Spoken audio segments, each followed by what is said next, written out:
ছোট্ট ঘরে সুখের মেলা, সংসার জুড়ে স্বপ্ন খেলা।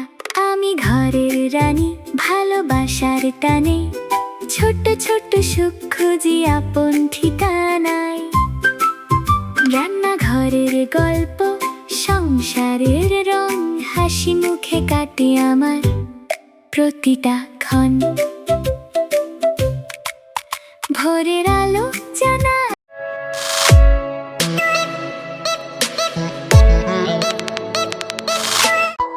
হ্যালো এভরিওয়ান, আসসালামু আলাইকুম। Welcome back to my channel. আমি ফাহমিদা পারভিন উর্মি। আশা করছি যে যেখানে আছেন সবাই অনেক অনেক ভালো আছেন, সুস্থ আছেন।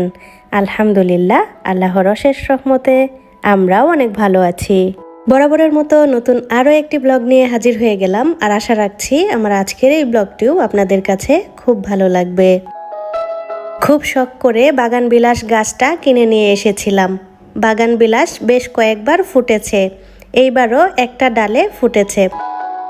আমার এই বারান্দায় যেহেতু রোদ খুব একটা আসে না, সকালের দিকের রোদটাই গাছে লাগে, তবু প্রত্যেকটা গাছে রোদ লাগে না। এই কোণাতে যে গাছগুলো রাখা আছে সেগুলোতেই মূলত রোদ লাগে, তাই এগুলোতেই কয়েকটা ফুল ফুটে। না হলে সব সময় সবুজ পাতা দিয়েই বাগানটা একেবারে ঘেরা থাকে, দেখতে কিন্তু খারাপ লাগে না। তরতাজা সবুজ পাতাগুলো দেখলে মনটাই ভালো হয়ে যায়, আর চোখের জন্যও শান্তি। তার মধ্যে যদি এরকম কালারফুল একটা বাগান বিলাস ফুটে থাকে তাহলে দেখতে কত সুন্দর লাগে, তাই না? সুন্দর এই বাগান বিলাস ফুলটি দেখেই আমার আজকের এই দিনটিও শুরু করলাম, এবং ভিডিওটিও এখান থেকেই শুরু করেছি। অফ ক্যামেরাতে আমরা সবাই আমাদের নাস্তাটা সেরে নিয়েছি। এখন ছোট কন্যার নাস্তাটাই রেডি করে নিচ্ছিলাম। বেশ কিছুদিন ধরে তাকে তো খিচুড়ি খাওয়ানো হচ্ছিল, তো ভাবলাম যে একই খাবার প্রতিদিন দিলে একটু অনীহা চলে আসবে খাবারের প্রতি, তেমন একটা ভালো খাবে না। সেই জন্য আজকে একটু নুডলস করে নিয়েছি, আর একটু শসা কুচি করে কেটে নিয়েছি। এভাবেই আমার ছোট মেয়ে খেতে কিন্তু খুব পছন্দ করে। খাওয়া দাওয়ার ঝামেলা শেষ করে এখন সংসারের কাজে লেগে পড়েছি। আজকে আমি আমার বেডরুমটাকে একেবারে ডিপ ক্লিন করে নিব। যে কয়টা ফার্নিচার আমি সরাতে পারি সেগুলোকে টেনে নিয়ে সরিয়ে তারপরেই একেবারে ডিপ ক্লিন করব। প্রতিদিন তো ঝাড়ু দেওয়া হয়, গুছানো হয়ই, তারপরও যদি একদিন ডিপ ক্লিন করা যায় তাহলে কিন্তু বেশ অনেক দিন ময়লা কিছুটা হলেও কম হয়। আমরা নারীরা আমাদের সংসারটাকে কতটা ভালোবাসি, নিজেদের শরীরের খেয়াল না রেখেও প্রতিটা বেলা এই সংসারের পেছনেই আমরা পড়ে থাকি। সংসারের কাজকর্মগুলো করি, পরিবারের সবাইকে রান্নাবান্না করে খাওয়াই, তাদের ভালো লাগাতে আমরা সব সময় নিজেদেরকে বিলিয়ে দেই, আর এখানেই আমরা আমাদের শান্তিটুকু খুঁজে নেই।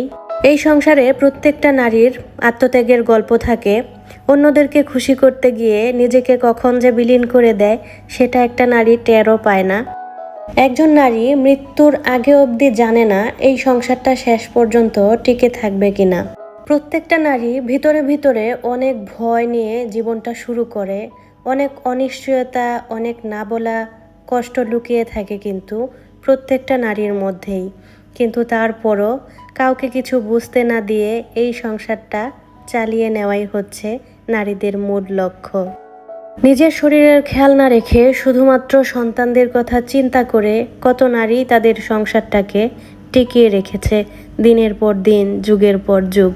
কিন্তু একটা মজার ব্যাপার হলো, যে ঘরটাকে একজন নারী নিজের হাতে এত সুন্দর করে সাজিয়ে গুছিয়ে রাখে, অনেক সময় সেই ঘরের উপর তার নিজের কোনো আইনি বা আর্থিক মালিকানাই থাকে না। নিজের সর্বস্ব দিয়ে যে ঘরটাকে নারীটা সাজিয়ে রাখলো, দিন শেষে দেখা যায় তার এই সবচেয়ে প্রিয় জায়গাটুকু কাগজে কলমে তার নিজের নয়। আর ঠিক এখানেই একজন নারীর জীবনের একটা বড় বাস্তবতা লুকিয়ে আছে। আমরা অনেক সময় বলি না সংসারটা আমার, কিন্তু সত্যি বলতে সংসার শুধু দেয়াল, দরজা, আসবাবপত্র বা একটা ঠিকানা দিয়ে তৈরি হয় না। সংসার মূলত তৈরি হয় দুজন মানুষের ভালোবাসা দিয়ে। আজ যে মানুষটাকে নিয়ে আমরা এত স্বপ্ন দেখছি, মানুষটা সবসময় আমাদের পাশে আছে, কালও যে সে একইভাবে থাকবে এর কিন্তু কোনো নিশ্চয়তা আমাদের কারণ নেই। সংসারটা কিন্তু বড্ড ঠুনকো একটা জায়গা, বিনা যত্নে টিকে যায়, আর সামান্য টোকায়ও কিন্তু ভেঙে যায়। আমি জানি না আমার আজকের এই বলা কথাগুলো কে কিভাবে নেবেন, কিন্তু কিছু কথা বলা দরকার মনে হলো, সেই জন্যই বললাম, এই আর কি। যাই হোক, আপনাদের সাথে কথা বলতে বলতে এরই মধ্যে আমি কিন্তু আমার পুরো বেডরুমটাকে ডিপ ক্লিন করে নিয়েছি। যেগুলো ফার্নিচার আমি সরাতে পেরেছি সেগুলোকে তো সরিয়ে তারপরে ক্লিন করেছি, আর সেগুলো তো আপনারা দেখতেই পারলেন। এখন বাকি যে কাজগুলো আছে সেগুলোও করে নিচ্ছি। বিছানায় যেহেতু নতুন একটা চাদর পেতে দিয়েছি, নতুন বলতে এটা অনেক আগের, তবে ধোয়া চাদর আর কি, সেটাই পেতে দিয়েছি। আর এখন সব কিছুই ক্লিন করে নিয়েছি। আমার এই বেডরুমে যেহেতু ওয়াইফাইয়ের তারটা আছে, সেজন্য কিন্তু তার এদিকে সেদিকে ঝুলে থাকলে দেখতে ভালো লাগে না। সেজন্য আমি ওয়াল হুকের মাধ্যমে তারগুলোকে ঝুলিয়ে দিয়েছি, এতে কিন্তু ঘরটা দেখতেও খুব সুন্দর লাগছিল। এরপরে আমি টুকটাক যে কাজগুলো থাকে ঘরে সেগুলোই করে নিচ্ছিলাম। যেমন এই টিস্যু বক্সটাতে টিস্যু শেষ হয়ে গিয়েছিল, সেটাও ঢুকিয়ে নিয়েছি। আর সাথে যে জিনিসগুলো ছিল সেগুলো আমি একটা ন্যাকড়া দিয়ে মুছে নিয়েছি। এখন কিন্তু দেখতে বেশ ভালোই লাগছিল। আর আপনারা হয়তো ভাবতে পারেন প্রতিদিনই একটা ঘরই দেখাই। প্রতিদিন কিন্তু আমি ঘরটাকে বিভিন্নভাবে দেখানোর চেষ্টা করি। এছাড়াও আমার যে অন্যান্য ঘরগুলো আছে সেগুলোও তো আপনাদের সাথে শেয়ার করি। তো আজকে যেহেতু এই রুমটাকেই ক্লিন করছিলাম, সেজন্য এটাই আপনাদের সাথে শেয়ার করেছি। আমার এই লাল বিছানার চাদরটা কেমন লাগছিল কমেন্ট করে জানাতে ভুলবেন না কিন্তু। যেহেতু পুরো বেডরুমটাকেই ডিপ ক্লিন করেছি, বেডরুমের যে দরজাগুলো ছিল সেগুলোর দিকে তাকিয়ে দেখলাম যে দরজাগুলোর অবস্থাও খুবই খারাপ, একেবারে বালি ধুলা পড়ে একেবারে নাজেহাল অবস্থা। তো এগুলোকেও এখন ক্লিন করে নিচ্ছি। একটা ন্যাকড়া ভিজিয়ে নিয়েছি আর দরজাগুলো মুছে দিচ্ছি। তো বাসায় যেহেতু অনেকগুলো দরজা, একটা একটা করে সবগুলোই ক্লিন করব। একদিনে তো আর সম্ভব হবে না। যেদিন যে ঘরটাকে ডিপ ক্লিন করব সেদিন সেই দরজাগুলোকেই এভাবে পরিষ্কার করে নেব। যখন হেল্পিং হ্যান্ড ছিল তাকে দিয়েও কিন্তু এই কাজগুলো করাতাম। তো এখন যেহেতু আমি নিজের হাতেই সব করি, তো আমাকেই করে নিতে হচ্ছে আর কি। ভিডিওতে দেখানো আমার এই কাজগুলোকে দেখে অনেক আপুরাই অনুপ্রাণিত হন এবং প্রতিনিয়তই আমাকে কমেন্ট করে জানান যে আপু আপনার কাজগুলো দেখতে ভালো লেগেছে, আমরা আমাদের কাজগুলো এভাবে করেছি। তো আমার কিন্তু পজিটিভ ভিউয়ার্স অনেক আছেন, কিন্তু নেগেটিভ ভিউয়ার্স কিন্তু একেবারেই নেই। কয়েকদিন আগে বাথরুম ক্লিন করে ডেকোরেশন করেছি, আর সেই ভিডিওটাই আপনাদের সাথে শেয়ার করেছিলাম। তো সেই ভিডিওটা দেখার পরে একজন আপু আমাকে কমেন্ট করেছেন আমি নাকি এখন বাথরুম ডেকোরেশন করে মানুষের প্রশংসা নিচ্ছি। বেডরুম ডেকোরেশন করেছি, ড্রয়িং রুম ডেকোরেশন করেছি, ডাইনিং রুমও ডেকোরেশন করেছি, তো বাথরুমটাই বাকি ছিল আর সেটাই করে নিয়েছি। তো ওই ভিডিওটার মাধ্যমে আমি নাকি আপনাদের প্রশংসা নিতে চেয়েছি। তো আপুকে আজকের ভিডিওর মাধ্যমে বলছি যে মানুষের প্রশংসা নেওয়ার মতো কিছু নেই আমি আমার নিজের জন্য যেটুকু করি সেটুকুতে আমি নিজে সন্তুষ্ট হই, এবং আমার এই ছোট ছোট কাজগুলো দেখে অনেক আপুরাই অনুপ্রাণিত হয়। তো অনুপ্রাণিত হয়ে যদি ছোট দুই একটা প্রশংসা করে তাহলে সেটা তো আর মন্দ নয়, তাই না? বাথরুমটাও তো আমাদের সংসারেরই একটা অংশ, আর এটা পরিষ্কার পরিচ্ছন্নতা রাখা খুবই জরুরি। আমার ভিডিওর মাধ্যমে যদি কয়েকজন আপুর উপকার হয়ে থাকে তাহলে সেটা অবশ্যই ভালো একটা দিক। উনি শেষে আরও বলেছেন এই গাছগুলো কি বাথরুমে হবে কিনা। তো যেই গাছগুলো বাথরুমে হবে আমি কিন্তু সেই ধরনের গাছই বাথরুমে রেখেছি। আপনাদেরকে শুধু দেখানোর জন্য গাছগুলো রাখিনি, ওই গাছগুলোই হবে যেগুলো হওয়ার মতো। আশা করি যারা গাছ সম্পর্কে জানেন তারা নিশ্চয়ই বুঝেছেন এবং দেখেছেন। যাই হোক, আমি আপুকে একেবারেই নেগেটিভ ভিউয়ার্স হিসেবে নিচ্ছি না, তবে ওনার মতামত আমার কাছে একেবারেই ভালো লাগেনি। আমি প্রশংসা নতুন পাচ্ছি না, আপনি হয়তো আমার নতুন ভিউয়ার্স হতে পারেন।